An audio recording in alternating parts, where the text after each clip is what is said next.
right, welcome to our Wednesday Bible study.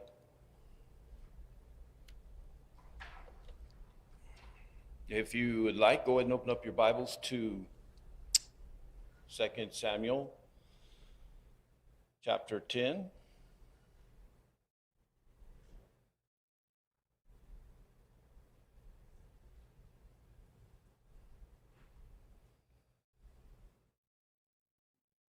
Okay, so as we go through, we're just, again, kind of doing a survey as we progress through it. And we'll go ahead and kind of connect them, keep them connected to classes and the lessons. And before we go on, I do have the handouts in the back. If you're online, we're glad you joined us. If you're live with us this evening, thank you for taking the time to be with us. We hope someday, if you can come down and study with us and worship with us on Sunday. You have any questions, concerns, or comments you'd like to contribute to the class this evening, if you're with us live, go ahead and drop them in the comments, and I can see them. And so I'll usually slow down enough to where I can interact with you. I'd love to have you participate in the class with us as we go through this class this evening. Let's go ahead and have a quick word of prayer, and then we'll get started. Our most loving Father, we once again come here this evening to study your word, to focus upon the wisdom that you're trying to reveal to us so that we can shape our lives into better servants in your kingdom. We are so blessed to have this freedom and this facility and all the means that we have available to us as we begin this study, the comfort of the building and the freedom that we have in this nation. We hope we'll never take it for granted, Father. We thank you for every person who is diligently serving you in your kingdom, and we hope that you would continue to safeguard us against the evil one. In Jesus' name, amen. All right, so as we go through so far, we looked at chapter 7. I'm just going to back up to chapter 7 real quick. We see where David was wanting to build a house for God, but then God wanted to build a house for him. And one of the lessons in that was the idea that God doesn't dwell in a house. And his message to David was, I've been with you in a tent. I've been with the people. I've never asked any of them. All my servants before you, I've never asked for a place to live, but I'm going to give you a house. And in that house, this is the first great moment we see where God has established a covenant of a messiahship that's going to come through him, that the king was going to rule, and there would always be one that would be ruling of his descendants. And that is what we see fulfilled in Jesus Christ himself. So that house that he was going to build was a spiritual one, was a great shadow of that, but as well, his throne was going to be something that was going to be continued forever. And God has never broken that promise at all. Chapter 8, we see where this immediately, all the enemies around, the Ammonites, the Philistines, all of this is still continuing, but God gives him victory in defeating all the enemies around him, and he starts to establish order and organizing the new government, which, it's one thing if you think about taking over a new city and making that your capital, Jerusalem, and then whenever you consider that you have to somehow govern, how do you govern? Now, the Mosaic Law, absolutely, it gives you the regulations and such to spiritually, religiously guide and gives you the foundation of, I guess you would say, their constitution of the government, but there's still day-to-day operations and things in which David was going to have to establish. So the government was very vulnerable. The nation unity was fragile in the beginning. And as David then comes in, we see that those external threats, of course, you're not going to allow an enemy, if you don't like David or the Israelites, you're going to try to attack. And so that's what we see at the very beginning in chapters 8, where these enemies came at him, but the battles were won by David, and the glory was given to God.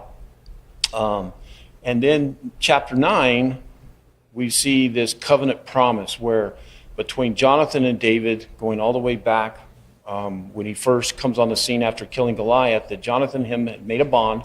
And in that bond, throughout the years, regardless of what was going on, they were always very close. And in that relationship, they had made a covenant, agreement. And Jonathan asked David to show kindness when he came into power.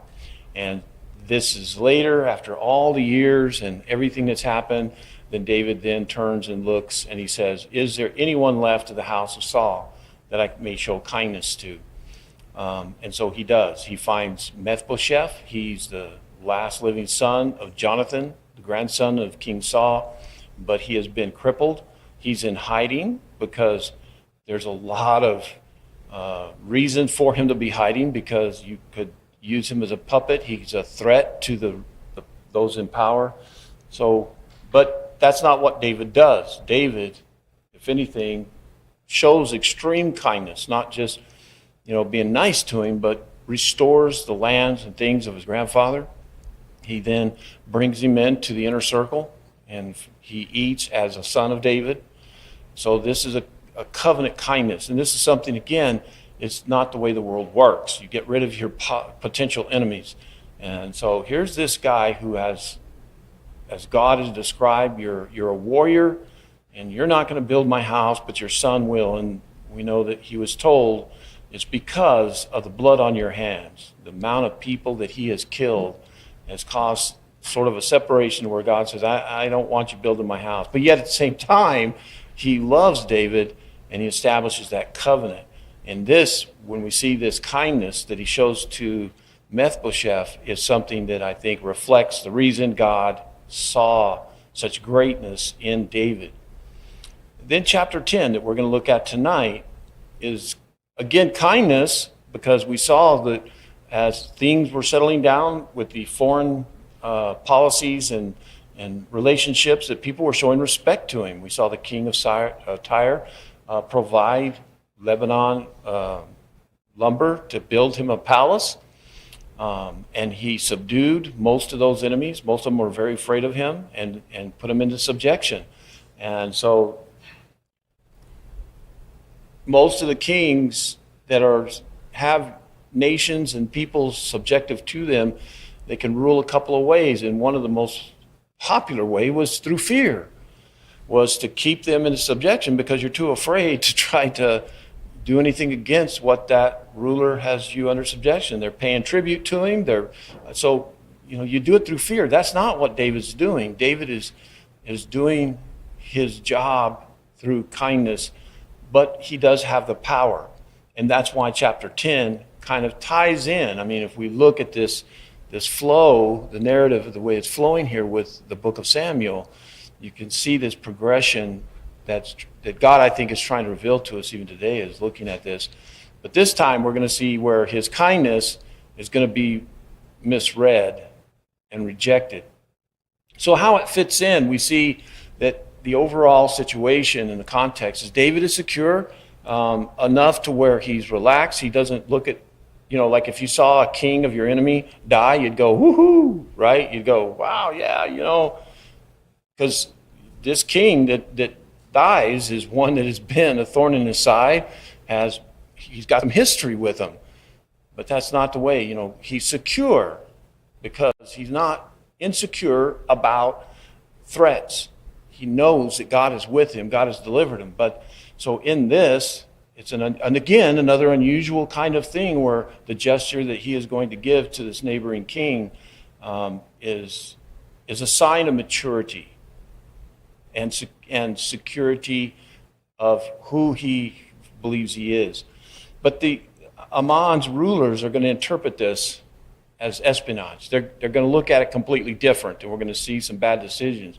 And that conflict we're going to see continues actually all the way beyond chapter 10 into chapter 11, and we're going to see the army is going to be at war, and then David remaining in Jerusalem, and that's going to get him in trouble. That's leading up to his misdirected attention to Bathsheba. So where is Ammon? Ammon is across, and if you were to consider today, it would be the modern location of the nation of Jordan. The capital is what we would call Transjordan. That's east of Israel and Judah on the other side of the Jordan River. If you look at this map, you can see where David has influence and dominion really over most of these nations. But the king of Ammon and the capital there And what's interesting is that capital, Ammon, Rabbath, Raman, Ammon, is still the capital of Jordan today.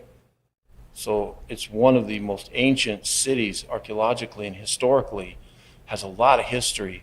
And I've read some things about Ammon as being one of the, during the Bronze Age, one of the major areas. So it's just a beautiful place, the city. But that's where the capital is here. So David sends his envoys over there, and he travels. Again, you've got envoys, and yes, it's a new kingdom. It's not always that secure. You're sending ambassadors, which is very mature. It's a mature thing to do. Nations do that today, don't we? We have a state head, a head of state somewhere in the world that passes away, and we send envoys to show respect. And this is what we see. But it is always been kind of a sensitive area. And we see that even today, where we have diplomats that live and travel in certain areas that still, to this day, even though we're as powerful as we are, doesn't mean they're necessarily protected. But this diplomatic insult is going to turn into something that's going to lead into a military crisis. So as we flow through the text we're going to focus on tonight, we're going to see he's going to send these envoys, but basically comforters, to the new king, Hanun. And then Hanun's princes, though, those brothers and those around him, they're going to suspect what is his real motive there. And then we're going to see that they're going to be publicly shamed. And then we're going to see Ammon, instead of taking the right decision, they take a bad one. And they prepare for war. And then Joab, one of the key theological verses is here in Joab, where I haven't had a lot of good to talk about Joab, other than the fact that if you want a man to lead your battles, this is the guy. You talk about bloody and having blood on your hands, and you say David's a bloody man. This guy's gory. This guy has so much blood, and so he definitely. But so there's another little bit of another side that we're going to see about Joab that's different. But Syria, that gets hired by Ammon, then we see withdraws their support. So let's go ahead and let's jump, if you got your Bibles open, looking at verses 1 and 2. We see the setup, that the Amorite king died. Nahash is the king that was ruling. And he did have some history with David and with the Israelites, and a lot of it was very adversarially. So let's talk about the nation of Ammon as well. Who are they, and what historical link or anything are you aware of that they have with the Israelites? Where do they come from?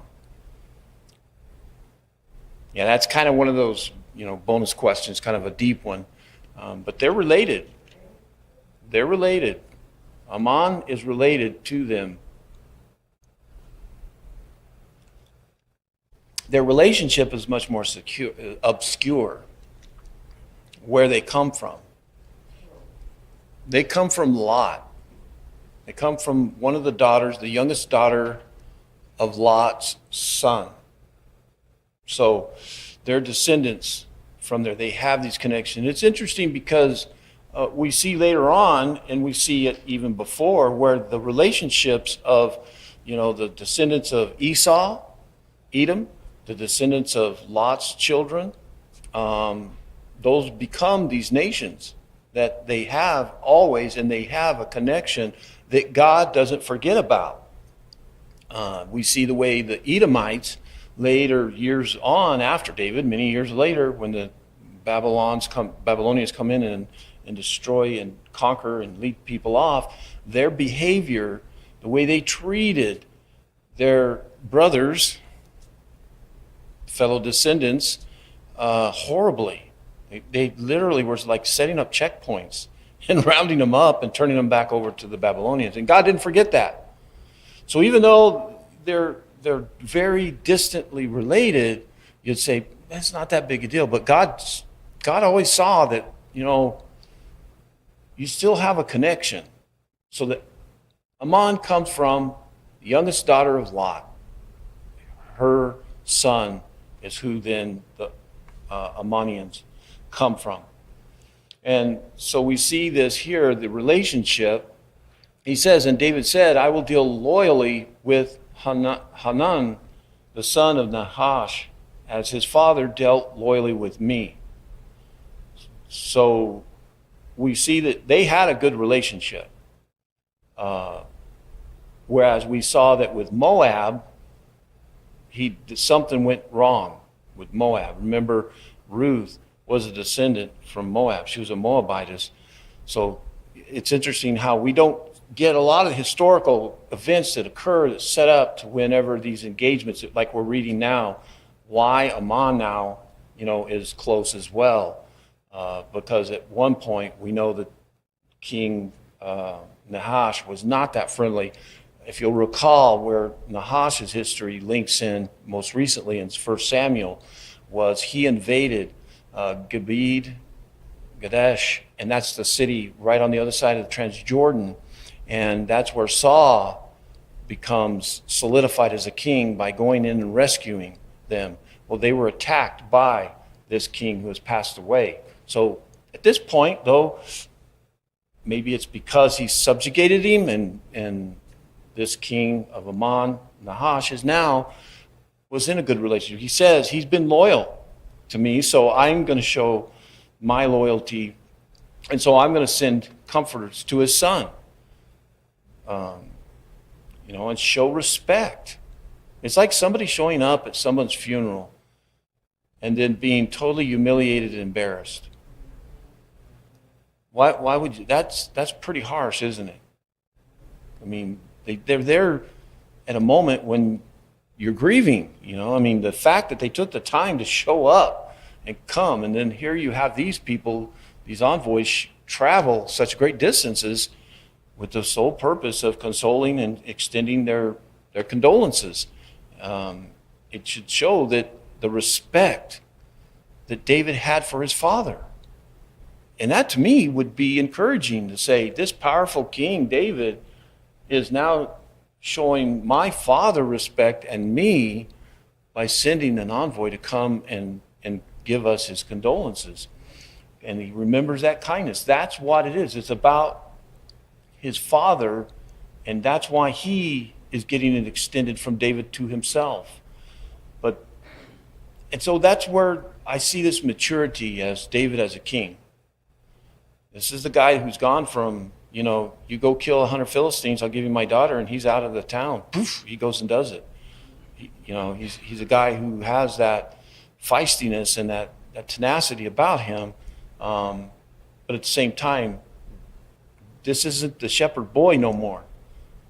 This is a man now who is guiding God's people, who is thinking bigger.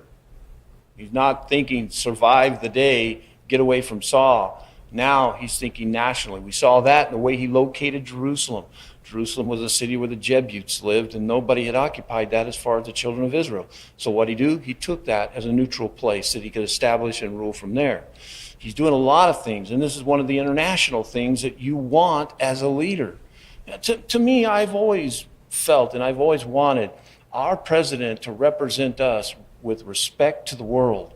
Be somebody that would show that power, strength, and grace in the world, so the world would know who we are, that they would be a little afraid to pick on us, kind of the Ronald Reagan, where seriously, you read Gorbachev's bio, and you read about they were afraid of him. It kind of gave some respect for us, and that's what you kind of want on a leader.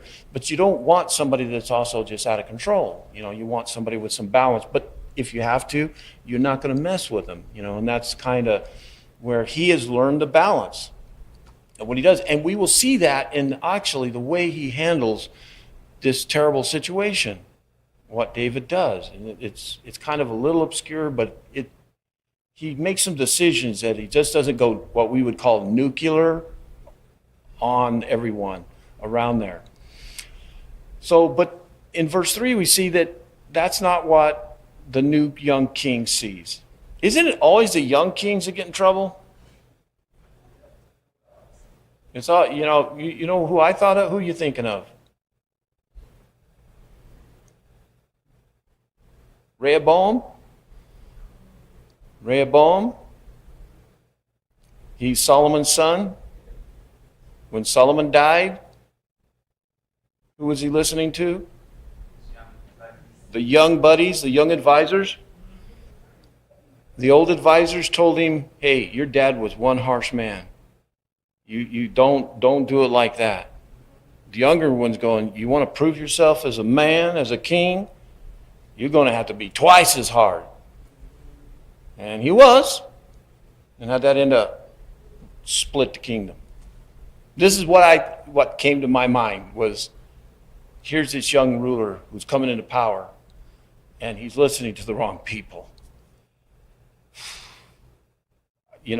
To me, it reminds me of a lot of leaders that we've had, even in the presidential history, even going all the way back to, and I'm sure further, but going back to the Civil War.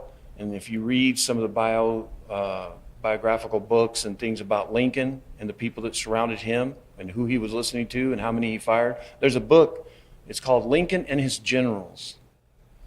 And it's just from the perspective of the leaders he's trying to pick, and all the ones that were politically tied and all the ramifications that there were pressure on him to pick this guy because he was a U.S. senator, and they were wanting to make him a general, and so you put him in charge. And so every chapter is kind of cool, but each chapter starts out with a quirky little quote from Lincoln about that general.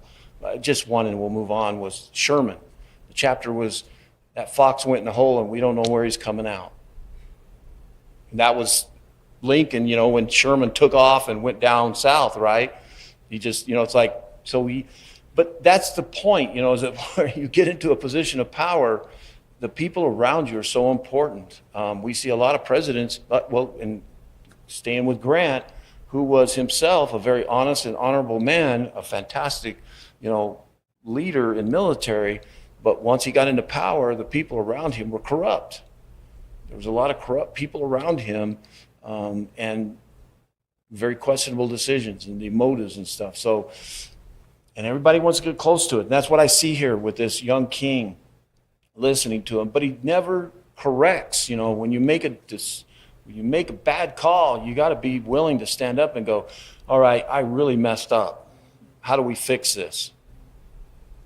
But they see it as a threat. And David is a threat to them.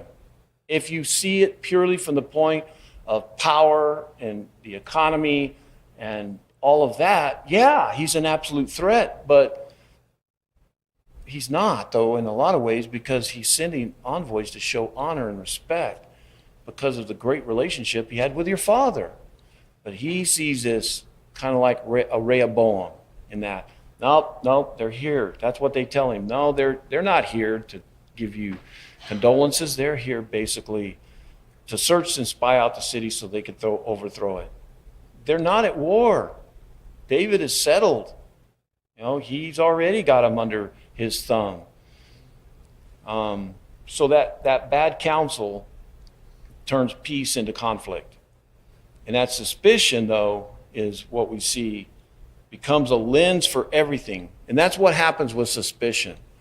It's kind of the opposite, where we read where Paul talks about love. How does love see things? Love has a positive lens on everything. Love doesn't think evil. Love doesn't look for the wrong. Love looks at the positive. And I don't mean the lovey-dovey feel-good, but the one that you genuinely care about others. You see things through a different lens. And suspicion is the opposite of that characteristic trait of love. Everything becomes suspicious. There's an ulterior motive that's going on behind and what's happening. And so, they see that. So how does he react? Well, we see verses 4 and 5. He takes their servants and he humiliates them. He shaves off half the beard from each and cut off their garments in the middle, at the hips. Now, to us, it just seems like weird. I mean, if they did that to our ambassadors today, we would just go, "No, that's just bizarre." But that was a Oriental, extremely shameful thing to do. Cut half their beard off and then expose, basically stripping their pants off, shaving them bald and making them run backwards out of town. Something that, and it was extremely, so the way he cuts the garments and then he sends them back. That insult is public, it's deliberate, but it's political. How do you respond to that? What do you think is going to be a response? Even if you caught, the wise thing is that even if you caught them and you thought they were spies, then you isolate them and you send them and you tell them, leave my country. And you leave it, especially when you're in the weaker position. If you're in the weaker position like Ammon is, you don't sit there and poke the bear. So it's going to take, you're going to be retaliated. You're going to have a negative response. And so David doesn't start out by military reaction, does he? When David was told in verse 5, he sent to meet them. He went. And he went down, and I'm assuming Jericho, because he says, one, they were greatly ashamed. And the king said, remain at Jericho until your beards have grown, and then return. Jericho was fairly close, crossed the Jordan. They'd come across. But it seems like, it says he met them, and then basically keeps them from showing that. But don't you think the word got home? Even the kids go, where's Daddy?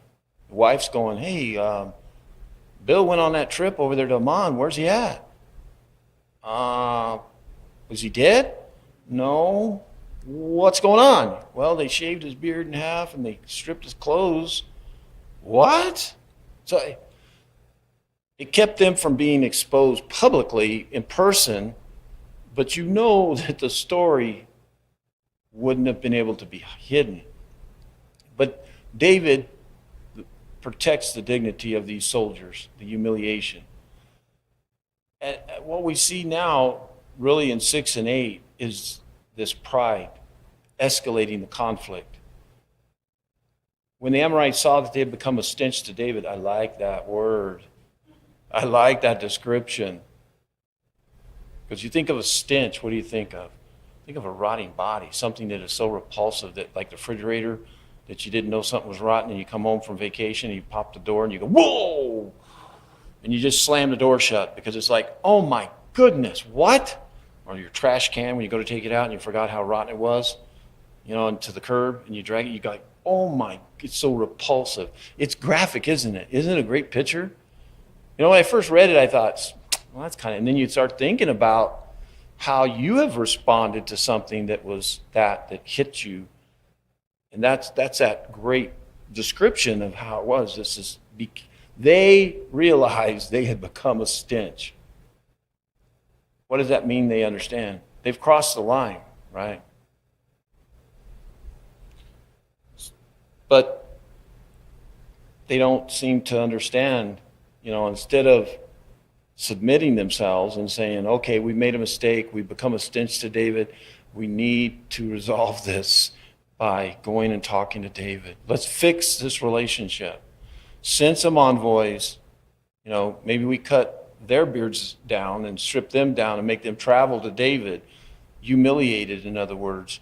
Show up at David's place with their beards cut and their envoys with their clothes exposed like that, and show them, look, we want to work this out. No, that's not the choice, is it? They escalate. So verse 11 there, we see instead that they decide, we're going to go ahead and go out. Well, I'm sorry, verse 6.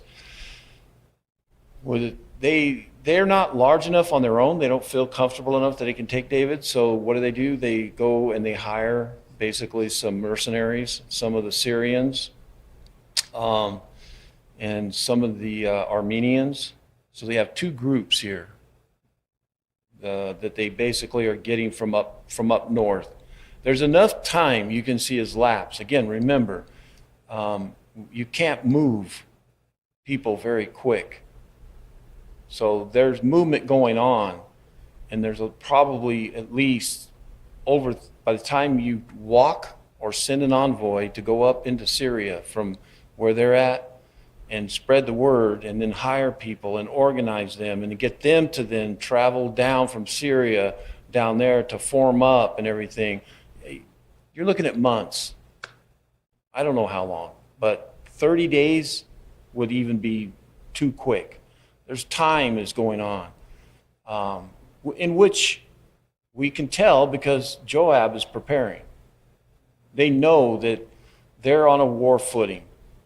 The Ammonites are on a war footing, and they're going out and bringing in more forces. It doesn't seem, if you look at the numbers, we don't have any idea really what the size of the army that Joab is really going to bring against them, but it seems to be enough to where we're going to see that it's not insignificant. It's enough to where it does cause some threat to them, because in verse 9 through 11 we see where then this situation unfolds to where Joab is kind of in a bind. He sees the battle is basically, he's been surrounded. He says in the front and in the rear. And so he has to come up with a military strategy. How am I going to defend myself when you're encircled? There's no way out. Again, my brain, there was a general in the Korean War that they were surrounded by the Chinese. And he called his leaders, his subordinates, and got them together. And he goes, guys, we got them right where we want them. We know exactly where they are. And it's like, yeah, we're surrounded. He goes, now we know where they're at. It was like, and that guy fought, and he broke them through and got them out. But the mindset was, yeah, we got the enemy right where we want them. It's like, wait a minute, they're surrounding us. And I almost kind of thought of Joab sitting there, he gets in the situation where all of a sudden he's basically put to where he's surrounded. So he has to come up tactically. But he's got to lead them. He's got to be able to motivate them when he sees that.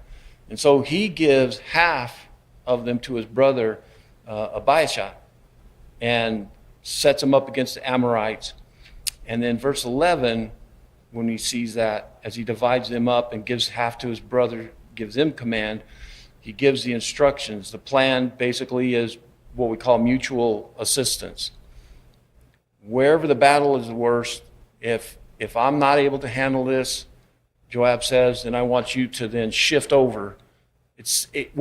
I guess because I am military prior service, I read things a little differently. I can see the quick reaction force type of situation to where, once you engage, you have to be able to shift the resources to the weakest point in the battlefront. And that's basically what he's doing. He's managing it, saying, look, once we engage, you're going to engage the ones behind us, I'm going to engage the ones in front. If we're failing to hold and go forward, then you come and send me relief. If you are failing and you're falling, and then I am going to shift. In other words, don't stand there and die on your sword, and I'm not going to leave you out there like that, you see. I'm going to make sure. Because imagine his brother going, we're totally surrounded, and I'm taking these guys and battling behind, but what happens? And Joab said, don't worry, I'm going to come to your help. And so you can see a part of Joab's, through the bloodiness of war, he's wise. He does have some wisdom about this idea. And verse 12, is where I think he's placing his faith, that sometimes we don't think, because faith is good, but he also has wise preparation. And I think this part in verse 12 is one of the key verses I think is so powerful about a side of Joab that we don't see because of the bloodiness of his character. He says, be strong and let us fight bravely for our people and the cities of our God. The Lord will do what is good in his sight. I think we ought to have a little bit of that in our prayers. Let us serve bravely for our brethren and for this kingdom, and the Lord will do what is right in His sight, not right in mine. I want to live. I want us to be victorious. I want that may not be what is good in God's sight. That's not a Patton, a George Patton commander. That's not a philosophy that you would necessarily bring out and say. It's like, boys, we're going to fight, we're going to kill them, there's no option, no retreat. This is what I mean about where in the mind of Joab, there's something good in there. Because he's saying, it's still the Lord's fight. As rotten as Joab is, there's something in there that he gives. And this is what he's telling them. Be strong. Fight for our people. Courage. Be courageous. Sounds like Joshua. God told him, be strong and courageous. Don't fear. How many times you repeated that? Your duty. Who are you serving? Who are you doing it for? Remain focused. And that's us as well. These verses, that's why I say they're theological. They're spiritual message for us as well. Let us be strong and serve bravely for God's people, one another, but also for the kingdom. And let's pray for God's will be done. What's going to be done in His sight. We need to be courageous in our service. We need to remember our duty. And we have to trust. We have to trust as well. Well, the enemy flee. Syria is in front. The Armenians and the Syrians are behind. The Amorites. And so they basically, we don't have great detail in the battle, but we just know that basically they run. Syria leaves town. They don't just fall back and talk to the king of Ammon and go, hey, we're going to need some more money. We need some more. No. Syria regroups, but it's still defeated by David. As we go through and read the rest of this, they saw that they had been defeated by David. They gathered themselves together. I'm in verse 15.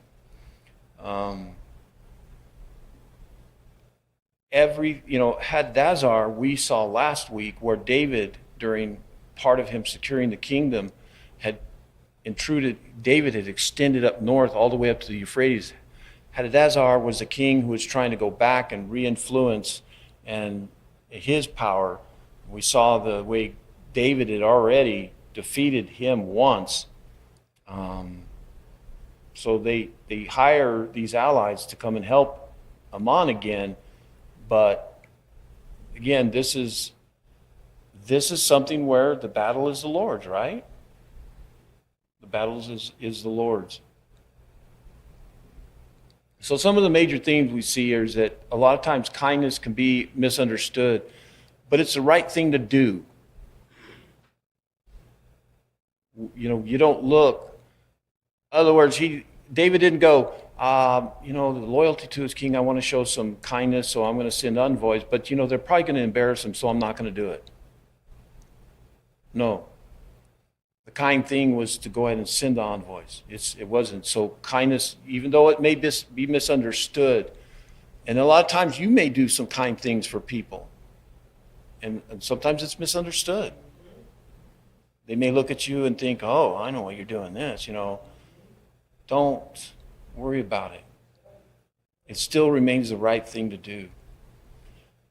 Bad counsel can create unnecessary conflict. Be very careful about who you're listening to. Be slow to respond. Think about, a lot of times during grief, during extremely emotional conflict that we have in our lives, cloud us up a lot to where when we're trying to make decisions, we have to be very careful. When somebody is publicly shamed, I think our lesson from David is showing compassion and protecting them and not try to justify, well, they deserved it, or stay away from them because you might get public shame too, right? That's one that's a little more real, where somebody has done something where they've been publicly shamed, whether they deserved it or not, and we don't have the compassion. Compassion is what's going to save people, right? Compassion is what's going to heal. And that's something that I think is so important in this lesson as well. Pride often makes correction harder. Pride, oh my, pride. We all have it. I don't care how humble you think you are. The most humble person has a little pride, because there's an essence of pride that allows us to have confidence to survive. And if we didn't have that, we would be jello. We would be nothing. We could do nothing. You have to have self-worth. And that's sometimes one of the biggest psychological challenges people have, is they have no confidence, right? And they have no self-worth. And that is because of a total lack. And I think that's where sometimes in the opposite, where we start to have too much confidence, too much self-worth, then we become independent, and then we get proud. We get proud, right? And so a lot of times pride will cause us to go to war, stand our ground. I know I've done stupid things because of pride, where I should have swallowed, and what do you call it, eat crow? That's a weird phrase. Some of those old phrases we say, are like, now that I'm raising chickens, I get it. Like mad as a wet hen, I got a chicken wet. I know what that means now. But some of these, like eat crow, oh, where does that come from? But swallow your pride? Some of these I'm going to start writing down and go look up so I can know where they come from. Because we just say them, don't we? We don't even know where they come from. I think that courage and trust, when we look at the battle with Joab, what's important. If we try to, I always like to do this, is how do we bridge this to Christ, right? David's honorable and kindness was treated as a threat. Wasn't Christ that way? Everything about Christ, everybody took as a threat. How many times did he beat people up? How many times did he strike anyone down with lightning? When did he ever do anything that was harmful? That's what I'm saying. That's why I'm asking the question. So why was he a threat? What was he truly a threat? He did nothing but kindness and goodness and heal people and feed people and all the things he did. But man, he was such a threat because of pride, right? He came doing good, but yet all of his motives were attacked, weren't they? And men rejected the mercy of God in Christ. They rejected David's mercy. His justice, his kindness was rejected as well. But yet, look at the last part, is God used that rejection to what? Accomplish salvation. Sometimes our rejection is not personal. It's a rejection of God. But yet God used that with his son in the most humiliating way. And yet it served the greatest gift he could have ever given us, and that was salvation. So I think some applications: don't assume evil motives without evidence. That's love. Love doesn't look at things and assume there. Be careful with those counselors who choose fear first. Choose a counselor who is looking through the lens of love more than that. And protect those who are wounded by serving, those who may be humiliated through, maybe they did commit a personal sin or something. Instead of shaming them, that shame is enough they're carrying, because they understand, if they're repentful anyway. And when you're wrong, seek peace before your pride escalates it into a war. And act with courage. And leave that outcome to God, right? Leave the outcome. Next week, we're going to look at this war is going to continue. This is going to lead us into some of the most horrible things that David is going to get himself involved in, that's going to spiral to the rest of his life by staying in Jerusalem. And then we're going to see how sin moves from desire to concealment to death. And we're going to see David's confrontation by Nathan the prophet, and how he was become hardened in that sin. And we're also going to see how forgiveness is real, but there's consequences.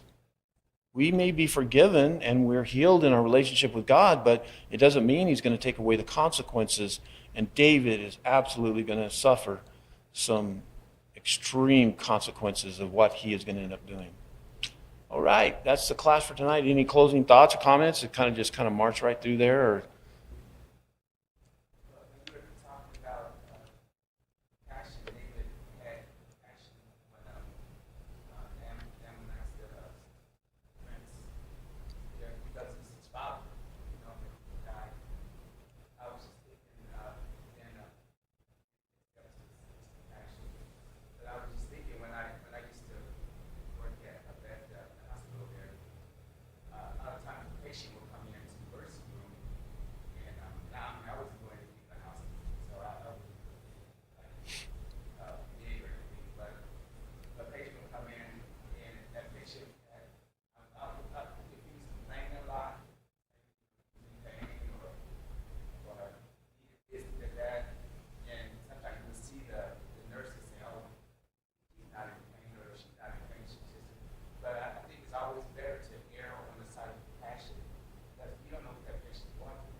mm-hmm.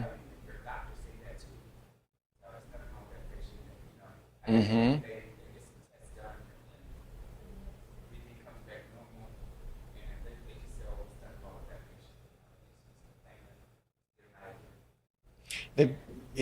Well, I worked in the ER, and I worked there for 10 years. And I know exactly what you're talking about, where you have patients, we call them frequent flyers, that were coming in. And even as a paramedic, when I was working out in the streets, I did that for 6 years, and we got hardened. And it really did. It caused me spiritually to reconsider, what am I doing? Why am I allowing it? And I may have been right, but that's not my job. There's a lot of people that we did touch their lives, but the people around become so embittered with seeing people on the negative and not ever seeing anything positive about them in them. Some of those people were hurting from many things before they ever showed up or had a problem. And they're suffering every day in their lives, at home, psychologically, emotionally. And so, this tonsillitis that they have now is just one thing that is just miserable in their lives. And you're right, a lot of times the labs would come back, x-rays or whatever, and there's nothing going on, but the pain is real. We had a patient one time, I went up and I was working as a paramedic, and we were going to transfer him back home. And we went into the room to get him and transfer him, and this guy was in pain. He was, just vocal about it. And the nurse had come in and said, yeah, just go ahead and take him. And this guy, I'm looking at him, and he's just like writhing in pain. He said, I'm not going. No, I'm in pain, and I'm like, and I'm in the middle, and they're saying, take him. And he's like, no, I'm taking him, and no. And I'm like, so I went to the doctor. I go, I can't take him like that. I don't, I don't know what's going on. I wasn't here 4 hours, 10 hours, how the ERs are. But you saw that where they're like, no compassion. And he was kind of a shady character in some things, I had one dealing with him before, but man, that's when I was stuck in the middle and trying to figure it out, thinking about, man, that's spiritually dangerous, isn't it? To not And that's why I brought in the idea that, the view from the definition of agape.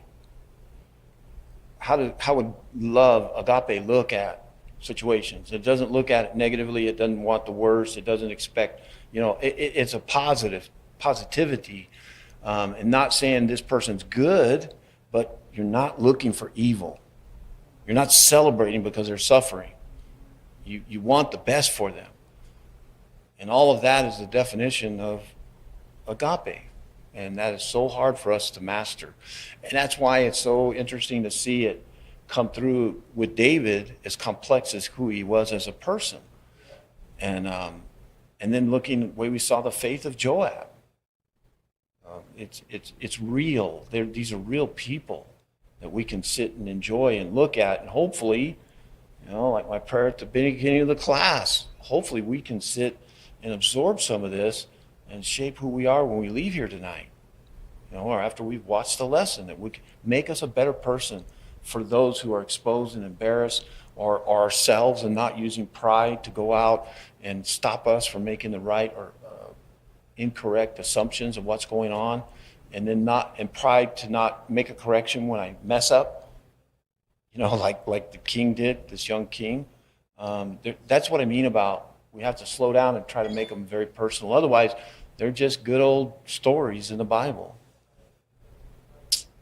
All right. Well, thank you for joining. I hope that if you're online, you'll be able to come down someday and join us live here at the church building next week at 6 p.m.